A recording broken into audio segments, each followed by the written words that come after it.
Hello everyone, DK tutorial of mathematics में आपका बहुत बहुत स्वागत है। हम लोग इस वीडियो में न्यूमेरिकल एनालिसिस के क्वेश्चन करेंगे। एमपी सेट 2023 के क्वेश्चन, ठीक है। तो सेट ए का क्वेश्चन नंबर 115 है। करा कि according to fourth order Runge Kutta method the approximate solution of dy upon dx equal to fxy is yn plus K equal to yn plus K where K is क्या। आपको क्या दिया है? Fourth order Runge Kutta method का approximate solution yn plus one equal to yn plus K type दे दिया है, ठीक है। तो कह रहा है के किसके बराबर होगा, के किसके इक्वल होगा। तो जो एक के होता है ये किसके इक्वल होता है? ए 1/6 k1 plus 2 k2 plus 2 k3 plus k4, ठीक है। ये जो होता है ना, ये यहाँ पे के स्थान पे होता है। जो n प्लस वन होता है, n plus one equal to क्या होता है? yn प्लस डेल्टा वाई, ठीक है। वेयर जो डेल्टा वाई होता है फोर्थ ऑर्डर में वो किसके बराबर होता है? 1/6 k1 plus 2 k2 plus 2 k3 और प्लस k4 ये होता है, ठीक है। तो इसको याद रखना, ठीक है। तो पूछ लिया जाता है आपसे k1 k2 k3 k4 के बारे में, तो इनको ये अच्छे से याद करना, ठीक है। ओके,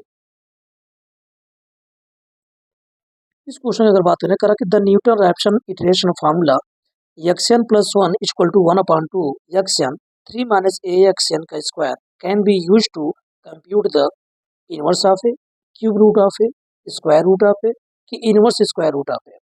करा जो न्यूटन रैप्सन इटरेशन फार्मूला आपको दिया गया है, ठीक है। इसको can be use to compute, किसको कंप्यूट करने के लिए ये फार्मूला मिलेगा, मतलब कौन सा है ना, कौन सा आपको फार्मूला इसमें मिलेगा जिसको हम लोग कंप्यूट करें और ये इटरेशन फार्मूला मिले, मतलब कौन सा ऐसा प्रॉब्लम हो, ठीक है, वो चीज मुझे निकालना है, ठीक है।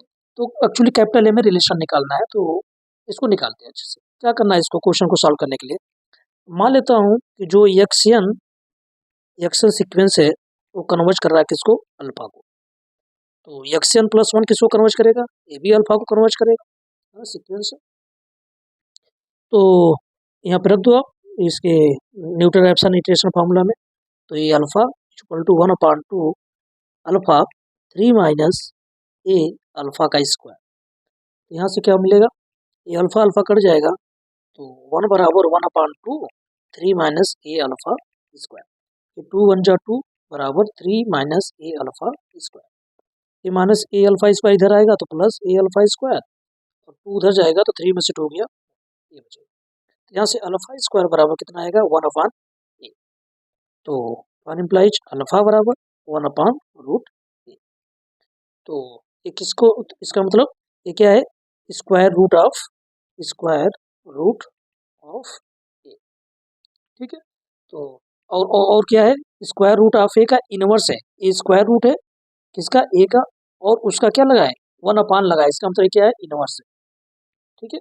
Inverse of square root of A. तो वही करा कि जो न्यूटन रैप्सन इटरेशन फार्मूला ये दिया गया है, ये can be use to compute, जो इसका रूट निकलेगा वो किसका निकल रहा है एक्चुअली रूट, ये किसके लिए फार्मूला बनेगा? तो 1/√a के लिए फार्मूला बनेगा, ठीक है। 1/√a का रूट निकालने के लिए एक्चुअली इसका फार्मूला बनेगा। तो inverse of square root of A ये होगा सर, ठीक है। नेक्स्ट क्वेश्चन करते हैं। देखो इस क्वेश्चन, देखो क्वेश्चन नंबर 112 है। The objective of Gauss elimination method is to reduce the coefficient matrix A of system of linear equation Ax equal to B into A या n। कह रहा है कि जो Ax equal to B है ये system of linear equation है। तो गॉस एलिमिनेशन मेथड का, जो गॉस एलिमिनेशन मेथड है इस सिस्टम को सॉल्व करने के लिए क्या उसका ऑब्जेक्टिव रहता है, कैसे गॉस एलिमिनेशन मेथड को सॉल्व करते हैं, है ना। क्या करते हैं गॉस एलिमिनेशन मेथड से सॉल्व करते समय, क्या उसका ऑब्जेक्टिव है, ये पूछा जा रहा है। तो क्या करते हैं, करा कि क्या करते हैं, क्या जो मैट्रिक्स ए है उसको अपर टेबुलर मैट्रिक्स में कन्वर्ट करते हैं, कि जो मैट्रिक्स ए है, जो सिस्टम का मैट्रिक्स ए मिलेगा, क्या उसको लोअर टेबुलर मैट्रिक्स में कन्वर्ट करते हैं गॉस एलिमिनेशन सॉल्व करते समय, कि आइडेंटिटी मैट्रिक्स में कन्वर्ट करते हैं, कि नल मैट्रिक्स में। नल मैट्रिक्स मतलब 0 0, ठीक है, नल मैट्रिक्स होता है, राइट। और आइडेंटिटी मैट्रिक्स 1 0 0 0 1 0 0 0 1 आइडेंटिटी मैट्रिक्स 3/3 के दिखते हैं, ठीक है। और 2/2 को तो ऐसे दिखता है। ठीक है, और अपर टेबुलर मैट्रिक्स तो आपको बताते हैं। जो Ax इक्वल टू बी है, अगर ये सिस्टम ऑफ लीनियर इक्वेशन है, तो इस सिस्टम ऑफ लीनियर इक्वेशन पे गॉस एलिमिनेशन मेथड जब लगाते हैं ना, तो इस सिस्टम को इस मैट्रिक्स को हम लोग कन्वर्ट करते हैं किसमें, अपर टेबुलर मैट्रिक्स में। ठीक है, तो जो Ax इक्वल टू बी होता है, इसको हम लोग क्या करते हैं, अपर टेबुलर मैट्रिक्स में कन्वर्ट करते हैं, नीचे सारा जीरो होता है। ठीक है, तो एक्चुअली किस टाइप से, ऐसे ABC 0 DE 0 0 F, यहाँ XYZ होता है, और यहाँ पे कैपिटल B भी कन्वर्ट करके आता है। तो इस रूप में हम लोग कन्वर्ट करते हैं। ठीक है, जो मैट्रिक्स होती है वो हमेशा अपर टेबुलर मैट्रिक्स के रूप में कन्वर्ट करते हैं गॉस एलिमिनेशन मेथड को सॉल्व करते हैं। ठीक है, तो इसका ऑब्जेक्टिव क्या होता है, तो गॉस एलिमिनेशन मेथड को सॉल्व करते समय जब रिड्यूस करते हैं तो मैट्रिक्स ए को किस में रिड्यूस करते हैं, अपर टेबुलर मैट्रिक्स में। ठीक है, इसको याद रखना कि गॉस एलिमिनेशन मेथड हमेशा सिस्टम ऑफ लीनियर इक्वेशन में जो मैट्रिक्स मिलती है उसको अपर टेबुलर मैट्रिक्स में कन्वर्ट करते हैं। ठीक है जी, देखो इस क्वेश्चन को देखो, क्वेश्चन नंबर 118 है, करा using Picard method the value of second approximation of the differential equation this. ये आपको डिफरेंशियल इक्वेशन दिया है जो कि फर्स्ट ऑर्डर का है, फर्स्ट डिग्री का है, और वाई जीरो पे क्या दिया है, जीरो दिया है। ठीक है जी, कह रहा है कि पिकार्ड मेथड से इसका सेकेंड अप्रोक्सीमेशन सॉल्यूशन क्या बनेगा। जब पिकार्ड मेथड सॉल्यूशन लगाएंगे, पिकार्ड मेथड जब लगाएंगे तो उससे सेकेंड इटरेशन में कौन सा सॉल्यूशन मिलेगा ये बता। तो देखो, तो यहाँ पे दिया है आपको एक्स नॉट इक्वल टू कितना, जीरो, और वाई नॉट कितना दिया है, जीरो, और जो एफ एक्स वाई दिया है आपको D Y upon D X बराबर एफ एक्स वाई, तो एफ एक्स वाई कितना है, एफ एक्स वाई बराबर है X square upon Y square plus A. ठीक है, तो लगाते हैं पिकार्ड मेथड। पिकार्ड मेथड क्या कहता है कि फर्स्ट इटरेशन जब निकालोगे तो आएगा y naught plus integration x naught to x f x y naught d x. ठीक है, ये होता है पिकार्ड मेथड का फर्स्ट इटरेशन। अब वाई नॉट बराबर कितना है, वाई नॉट बराबर जीरो है, तो यहाँ जीरो रख दो, तो एक्स नॉट कितना है, जीरो है, zero to x f x y naught कितना है, जीरो डी एक्स वाई। तो इंटीग्रेशन करना है किसका, zero to x f x zero कितना आएगा, तो यहाँ एफ एक्स जीरो जब वाई के स्थान पे जीरो रखोगे और एक्स स्थान पे एक्स, तो कितना मिलेगा, एक्स स्क्वायर, यहाँ जीरो प्लस वन कितना मिलेगा, एक्स स्क्वायर डी एक्स, है ना। यहाँ रखोगे एक्स स्थान पे कितना, एक्स, तो एक्स स्क्वायर होगा, और वाई के स्थान पे क्या रखोगे, जीरो, तो जीरो का स्क्वायर जीरो प्लस वन, बोले तो x square upon one, x square. ठीक है, इसका जब इंटीग्रेशन करोगे तो एक्स थ्री बाई थ्री आएगा, और लिमिट यहाँ से जीरो टू वन, तो जीरो टू एक्स, तो एक्स थ्री अपॉन थ्री आ गया, ये वाई वन मिल गया। ठीक है, अब सेकेंड इटरेशन अगर लगाएंगे फॉर्मूला तो होगा क्या, y naught plus x naught to x f x y one D x.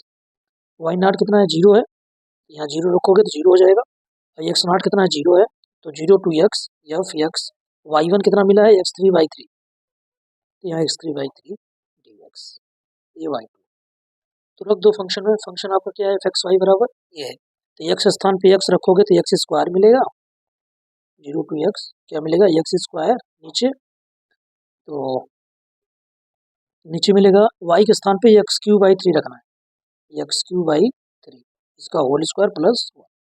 ठीक है, तो कितना आ गया, तो ये आ गया। अब क्या करो, देखो इसका इंटीग्रेशन करना है, तो इसका इंटीग्रेशन करोगे तो कैसे करेंगे, तो इसको मान लो टी, इस वाले को टी मान लो, तो एक्स क्यू अपॉन थ्री को अगर टी मानोगे, लेट कर लोगे, तो इसका जब डिफ्रेंशिएशन करोगे three x square upon three d X बराबर डी टी। ठीक है, ये थ्री से थ्री कट जाएगा, तो एक्स स्क्वायर डी एक्स बराबर कितना मिलेगा, डी टी। ठीक है, तो इसका मतलब क्या हुआ कि एक्स स्क्वायर डी एक्स के स्थान पे क्या रखना है, एक्स स्क्वायर डी एक्स के स्थान पे डी टी रखना है। ठीक है, देखो एक्स स्क्वायर डी एक्स के स्थान पे डी टी रखना है, तो रखते हैं। तो इंटीग्रेशन करना है किसका, zero to X X X square upon X cube by three का whole square plus one D X. तो एक्स क्यू बाई थ्री को मैंने टी माना है, तो रख दो, और अच्छा एक्स क्यू बाई थ्री को मैंने टी माना था, तो मेरे को मिला था क्या, एक्स स्क्वायर डी एक्स बराबर डी टी, तो रख दो इसमें। और लिमिट भी चेंज हो जाएगा, जब एक्स स्थान पे जीरो डालोगे तो यहाँ जीरो मिलेगा, जब एक्स स्थान पे एक्स रखोगे तो एक्स क्यू बाई थ्री मिलेगा, तो जीरो टू ये लिमिट बन गई, और एक्स स्क्वायर डी एक्स स्थान पे डी टी, तो यहाँ डी टी रख दो नीचे, x³/3 को t माना था तो t² + 1 ये मिल गया। अब इसका इंटीग्रेशन कितना आता है, tan इनवर्स t, और लिमिट क्या है 0 to x³/3। अब अपर लिमिट रखोगे तो कितना मिल जाएगा, अपर लिमिट मिल जाएगा tan रखोगे तो tan इनवर्स x³/3 मिलेगा, माइनस 0 डालोगे लोअर लिमिट तो tan इनवर्स 0, जो कि ये 0 होता है तो मिल गया आपको कितना tan इनवर्स x³/3। इसका आंसर कितना बनेगा, tan इनवर्स x³/3। ठीक है, इसको अच्छे से कर लो बढ़िया। Okay, next question.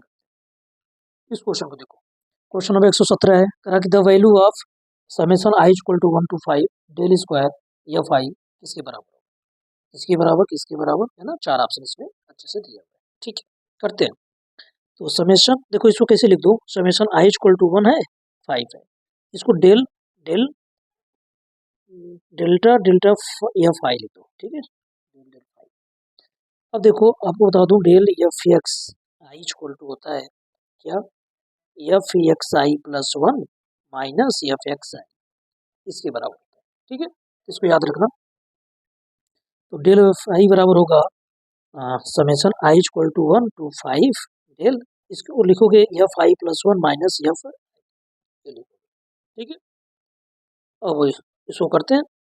तो आई इक्वल टू 1 डालोगे तो कितना मिलेगा, del f i equal to 1 डालोगे तो डेल एफ टू हो जाएगा, आई इक्वल टू 1 डालो है ना, 1 से लेके 5 तक रखना है तो 1 डालो तो f two minus F one del, फिर 2 डालो 3 माइनस 2, फिर 3 डालो तो एफ 4 माइनस एफ 3, फिर 4 डालो तो ये डेल एफ 5 माइनस एफ 4, फिर डेल इसके बाद 5 डालोगे तो एफ 6 माइनस एफ 5 ये मिलेगा आपको। ठीक है, तो देखोगे इनका मल्टीप्लाई करा के लिखोगे अच्छे से तो डेल एफ टू, ये डेल एफ टू से ये कट जाएगा और ये माइनस डेल एफ वन बचेगा यहाँ पे, माइनस डेल एफ वन। ठीक है, इसके बाद डेल एफ थ्री से माइनस डेल एफ थ्री ये कट जाएगा, और डेल एफ फोर से माइनस डेल एफ फोर ये कट जाएगा, और del F six minus del F five से डेल एफ फाइव ये कट जाएगा। तो कितना आपको बचेगा, minus del F one A plus del F six, del common हो जाएगा तो F six minus F one ये आएगा। ठीक है, तो आपका कौन सा आंसर होगा, F six minus F one, तो ऑप्शन डी करेक्ट। ठीक है जी, तो इसको ऐसे अच्छे से कर सकते हैं, तो आप इनका सॉल्यूशन देख लो अच्छे से। ओके, तो एक क्वेश्चन और करते हैं, next question fixed point iteration पे। ओके, इस क्वेश्चन को देखो, करा कि condition of convergence of iteration method, condition of convergence क्या कंडीशन होगी कन्वर्जेंस के लिए ऑफ इटरेशन मेथड, मतलब फिक्स्ड पॉइंट इटरेशन मेथड की बात कर रहा है, to solve of equation x equal to 5x। ठीक है, तो फिक्स्ड पॉइंट इटरेशन मेथड के लिए action plus 1 equal to 5x, ये जो इटरेशन है ये कन्वर्जेंट होगी तभी कन्वर्ज करेगी जो 5x है ना, ये लेस देन कितना हो 1। ठीक है, कहने मतलब अगर एक्स इक्वल टू 5x दिया हुआ है तो ये इस इक्वेशन के लिए जो इटरेशन मेथड है तभी कन्वर्ज करेगी जो 5x कितना हो, इसका मॉडुलस हमेशा लेस देन 1। ठीक है, तो याद रखना इसको अच्छे से। ठीक है, ये कंडीशन होती है कि 5x का मॉडुलस हमेशा लेस देन 1 होना चाहिए तभी जाके कन्वर्ज करेगा। ठीक है, तो इसका ऑप्शन बी नंबर करेक्ट हो जाएगा। ठीक है, तो ये बहुत छोटे छोटे क्वेश्चन है। ठीक है, इनको इजीली किया जा सकता है। तो एक क्वेश्चन और है, ठीक है, ये दो क्वेश्चन और है जो काफ़ी लेंथी है, तो क्वेश्चन करते हैं, एक क्वेश्चन और करते हैं। ठीक है, देखो देखो एक क्वेश्चन है, तो ये क्वेश्चन है एग्जाम में बाद में करने लायक है ना, स्टार्टिंग में इसको छोड़ देना। ठीक है, इस टाइप क्वेश्चन आए तो तुरंत छोड़ के स्किप करके आगे बढ़ जाना, क्योंकि बहुत टाइम टेकन होते हैं। ठीक है, तो जो लेंथी क्वेश्चन होते हैं वो बाद में करते हैं, लास्ट में करते हैं, टाइम बचता है तो करते हैं। ठीक है, चलो करते हैं, फिर भी इस वीडियो में इसको डिस्कस करते हैं। तो कह रहा है यूजिंग एलर मॉडिफाइड मेथड, हमको मॉडिफाइड मेथड जो एलर मॉडिफाइड मेथड है उसको यूज करके इसको प्रॉब्लम सॉल्व करना है। कह रहा टेकिंग स्टेप साइज 0.1, जो एच बराबर दिया है वो 0.1 लेना है। कह रहा find the approximate value of y correct up to 3 decimal, 3 decimal तक हमको वाई की वैल्यू निकालना है, अप्रॉक्सीमेट वाई की वैल्यू निकालनी है। ठीक है, तो corresponding to x equal to 0.1। ठीक है, एक्चुअली वाई 0.1 की वैल्यू निकालना है। ठीक है, इसकी वैल्यू निकालनी है, और कितने अप्रॉक्सीमेशन तक, 2 अप्रॉक्सीमेशन तक। ठीक है, तो द इनिशियल वैल्यू प्रॉब्लम आपको D Y upon D X दे रखा है, ठीक है, कितना दिया है, जो इनिशियल वैल्यू प्रॉब्लम है कितना है, D Y upon D X बराबर Y minus x upon Y plus x और वाई जीरो इक्वल टू 1 है, ठीक है। इसको सॉल्व करते हैं। तो देखो मैंने सॉल्व किया इसमें, फंक्शन दिया हुआ है एफ एक्स वाई बराबर Y minus x upon Y plus x और एक्स नाट बराबर 0 दिया है और वाई नाट ये जो है कितना है 1 है, ठीक है। तो यहाँ से f x naught y naught बराबर होगा, क्या होता है, D Y upon D x at 0 equal to कितना होगा, इस फंक्शन में अगर एक्स नाट के स्थान पे 0 डालोगे और वाई नाट के स्थान पे 1, इस फंक्शन में एक्स नाट के स्थान पे 0 वाई नाट के स्थान पे 1, तो कितना आएगा 1 माइनस 0 अपॉन 1 प्लस 0, कितना जाएगा 1 जाएगा। तो d Y upon D S at 0 equal to कितना आएगा 1 आएगा। तो फर्स्ट इटरेशन y1 बराबर क्या होगा, y1 एट 1, तो फर्स्ट इटरेशन होगा Y naught plus H F x naught y नाट, ये फॉर्मूला होता है, ठीक है। तो वाई नाट कितना है, वाई नाट आपका 1 है, तो 1 प्लस एच कितना है 0.1 और एफ एक्स नाट वाई नाट कितना आया है 1 आया है, तो 1.1, ठीक है।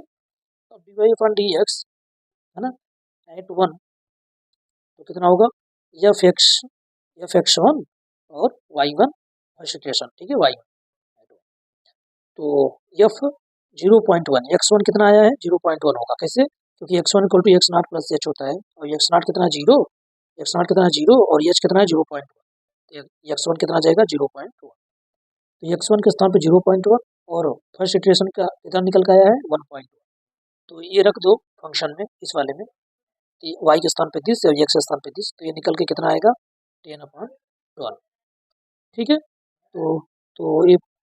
तो ये सेकेंड इटरेशन निकल के आएगा Y naught plus H into one, देखो सेकेंड इटरेशन के लिए फॉर्मूला ही बनेगा क्या, Y naught plus H into 1/2 D Y upon D x at 0 plus D Y upon D x at 1, ठीक है, ये निकल के आएगा, ये बराबर वाई नाट कितना है 1 प्लस एच कितना है 0.1 इंटू 1/2 प्लस 1 और D Y upon D S at 0 पे क्या निकल के आया है 1 निकल के आया है, तो यहाँ रख दो, और D Y upon D x at 1 पे कितना है 10/12, ठीक है, फर्स्ट इक्वेशन। तो ठीक है, ये जो वैल्यू मैंने निकाला है ये निकल के आया है, ठीक है, कितना 10/12, तो इनको सॉल्व करोगे तो आपको कितना मिलेगा 1.091666, ठीक है, तो इनको अगर 3 डेसिमल तक लिखोगे तो 1.09, इसमें 5 से बड़ा है तो इसमें एक ऐड हो जाएगा, तो 1.092, ठीक है, तो ये ऑप्शन बी नंबर क्या हो जाएगा, करेक्ट हो जाएगा। तो इसको अच्छे से ऐसे कर सकते हैं, तो बड़ा टाइम टेकन होता है, ठीक है, इस क्वेश्चन को लास्ट में करने लायक है, अगर टाइम बचा तो करिए, अदरवाइज इस क्वेश्चन को स्किप कर दो, ठीक है। तो जो सबसे पहले आसान हो उनको करो क्वेश्चन, ठीक है। इसी प्रकार से इंटीग्रल इक्वेशन भी करना, calculus of variation, integral equation और न्यूमेरिकल एनालिसिस, जो इजीली क्वेश्चन हो, जो बहुत छोटे टाइम में निकल जाए, उनको पहले किया करो, ठीक है। उससे क्वेश्चन तो निकल जाएंगे, ठीक है, लेकिन टाइम टेकन होगा, ओके। तो इस वीडियो में यही तक करते हैं, ठीक है, तो इनको अच्छे से करो, ठीक है। तो मैं आपको बता दूं, मैं लगभग सारे टॉपिक के क्वेश्चन कर दिए, एमपी सेट के जितने भी थे टॉपिक मैंने सबको अटेंड कर लिए, तो कुछ क्वेश्चन, एक आध दो क्वेश्चन होंगे जो टोपोलॉजी के होंगे और और क्लासिकल मैकेनिक्स के होंगे, ठीक है। तो अगर आपको लगता है कि क्लासिकल मैकेनिक्स और टोपोलॉजी पे भी क्वेश्चन को डिस्कस करूँ तो आप जरूर कमेंट बॉक्स में मैसेज करना, मैं जरूर सॉल्व करूँगा, ठीक है। बट जितने इंपॉर्टेंट टॉपिक थे, जितने क्वेश्चन करने लायक हैं एग्जाम में, मैंने सारे अटेंड कर दिए, ठीक है। तो numerical analysis, linear algebra, integral equation, calculus of variation, complex analysis and modern algebra, ठीक है, नंबर थ्योरी, ये सारे क्वेश्चन को मैंने कर दिया, ठीक है। अगर और भी कोई बचा हो, ठीक है, आपको लगता है कि इन पे भी वीडियो बननी चाहिए तो आप जरूर मेरे को मैसेज करना, मैं आपको वीडियो बना के प्रोवाइड कर दूँगा, ठीक है। तो आप इनको अच्छे से करो, ठीक है। अभी 15 तारीख को जो एग्ज़ाम होने जा रहा है, ठीक है, उनको अच्छे से करना, best of luck, okay, thank you.